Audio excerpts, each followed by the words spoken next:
Off the ball. This is News Talk. All right, welcome back. Thursday's Off the Ball. Nathan with you this evening. We'll be talking to John Giles in a few minutes, but I'm sure, as you're aware by now, OTB are taking on a duathlon, and it's all brought to you by Whoop, the digital fitness and health coach that provides personalised sleep, recovery and training insights. Check out whoop.com for everything you need to know. Everybody is in the midst of training for it at the moment, and you know, when you have a group of middle-aged men, as we are, injuries can sometimes happen. So to figure out how to avoid them, I'm joined by Andy Dunne. Yes, that Andy Dunne, rugby expert most of the time, but in his day job, a physiotherapist from personalhealth.ie. How you keeping, Andy? I'm keeping very well, Nathan. How are you doing? I'm all right. This was a contrived idea by me to avoid having to give you another 50 or 60 quid for the latest strain I've had from going for one run. Yeah, the mammal, the middle-aged man in Lycra. Yeah, they're going to build your mansion, I think, are they? Because this middle-aged men in around their 40s thinking, you know what, I'll run a 5K, I'll run a 10K, I'll do a triathlon. And then they get niggly little injuries constantly. What's the main reason? Is it not warming up? Is it just the general lack of fitness and something you got to accept?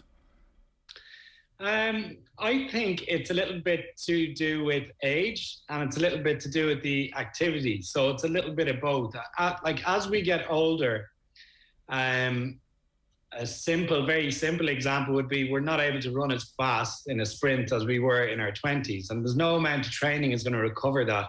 But what's happening there is the body is changing. We've less lean muscle. Our tendons are changing a bit, and so we become a little bit more injury prone. So an example would be one of my best mates rang me on Monday, where he was down at his young lads football game on Sunday, and a ball flew over his head, and he tried to do a kind of a reverse heel flick and snapped his hamstring. And so he rings, he's on the blower straight away to me, like, you know, why did that happen? And the answer is, you know, you used to do things like that. You used to do movements that were kind of high intensity and fast and explosive a lot more than you currently do, and your body's slightly changing. So yes, we become a little more injury prone, but I think there's ways to avoid it by doing the appropriate exercise and the appropriate amount or dosage of exercise. So the long distance triathlon, the extreme events are exactly what they say by nature. They're extreme, and they do lead to injuries in middle-aged blokes and women. So there's a happy middle ground somewhere. What about building up to that, though, to the longer distance, to the duathlon or to a triathlon? And a lot of people do the sprint triathlons, which isn't quite as rigorous. So I guess as well now we're all working from home, which means we're probably maybe even sitting down for longer than we would have been previously. There's no commute, there's no walk to the bus, no walk to the car. Does that feed into it as well? Like, do you need to be doing, 10 minutes stretching, half an hour stretching before you go out for a run? What would you be advising? I wouldn't actually advise doing any stretching before you go out for a run, because static stretching doesn't do a whole lot to warm up the area. The best warm-ups for the activity you're about to do is a modified version of the activity you're about to do. So in the sense, if you want to go for a run, you just start very, very, very slowly, and you build up into it and to the pace. So maybe you don't count the first 5 minutes of the run as part of your run, but you're very slowly building up into it. It's as good a warm-up as any static stretch. Similarly, you won't see a football team, a top-level Champions League, a rugby team, a GAA team. They won't stand around static stretching in their warm-up. They'll do modified versions of all the movements they have to create in the game, and they'll do it at a slightly lower intensity. And that is your best type of warm-up. So if you're going out running a 5K, would you advise then walking the first 500 metres and starting from there? I'd say walking is slightly too low level. I just start really, really slowly jogging, like just breaking out of a walk pace into a very, very slow jog. What you're doing is you're gently warming up the Achilles tendon, the calf muscle, the knee joint, the thighs, the hamstring. You're gently getting increased blood flow into those areas, which by definition is what warm-ups try to achieve. They try to increase blood flow to the area. So I've been ranting on for years as a rugby pundit that we've a tendency to overcomplicate things. So, like, if we're going for a 5K run, just gently ease into it for longer than you normally would. I mean, take the first half a kilometre at a snail's pace of a run and then build up and then start your 5K run. That would be sufficient, What if the whole thing is at a snail's pace? That's okay too. That's okay. That's all right. Better than sitting on your arse at home. True.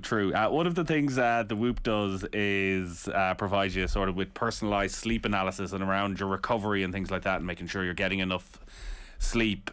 How big an impact does that have on injury prevention? Oh, I think it's huge. Again, if you look at high performance environments, they've all integrated really good sleeping habits into their daytime routine, into their nighttime routine. Obviously, people like ourselves who are either self-employed or have a job and a mortgage to pay and kids and broken sleep and work stress, we don't have the advantages of a nap between 2 and 3 o'clock like Ronaldo gets. Yeah, we're like Brooks Koepka. We're bemoaning the lack of naps in our life. Yes, and I think Brooks, that was a different kettle of fish altogether when he went down that path. But aside from Brooks Koepka and Ronaldo, the rest of us don't really get that afternoon nap.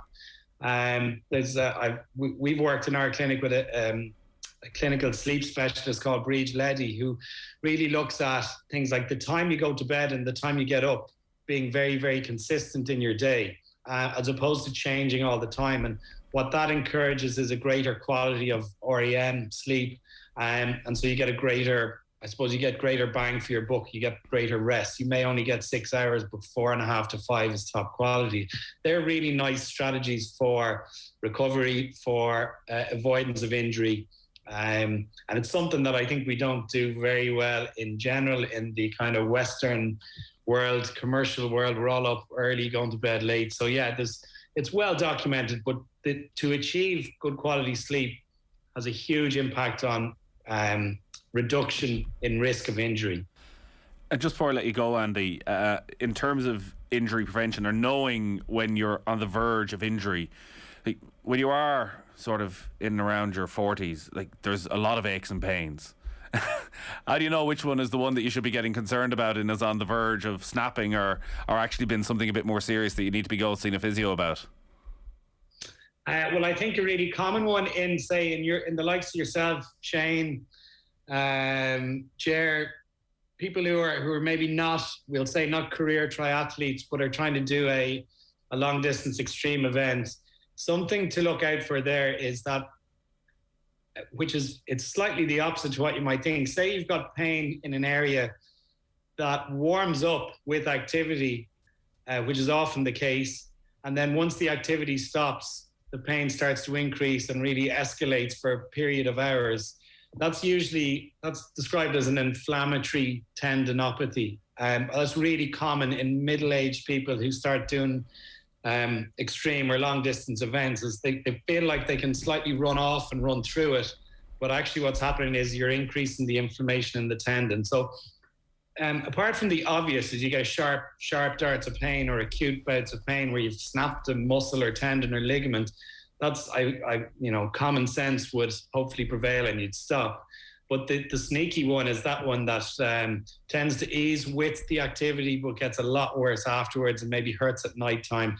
That's certainly worth investigating with a sports med doctor or a physiotherapist or massage therapist or any of the above. If only there was someone you could recommend. Check out personalhealth.ie and Andy Dunne will personally see to you. I should point out, I'm only 39, so I'm most certainly not middle-aged. I don't even know who these people are you're talking about. How's the training going? Fantastic. Really, really enjoy it. Listen, I haven't been in to see you yet, which means I'm several steps ahead of previous training attempts. But there's still a while to go, so keep that phone on, Andy. Great stuff as always. Thanks a million, Nathan. Take care. Andy Dunne there, who, as well as being a brilliant rugby pundit, is also a physiotherapist, and as I say, personalhealth.ie is where you'll find them in Rathmines in Dublin. It's all because we are taking on a duathlon with Whoop, the digital fitness and health coach that provides personalised sleep, recovery and training in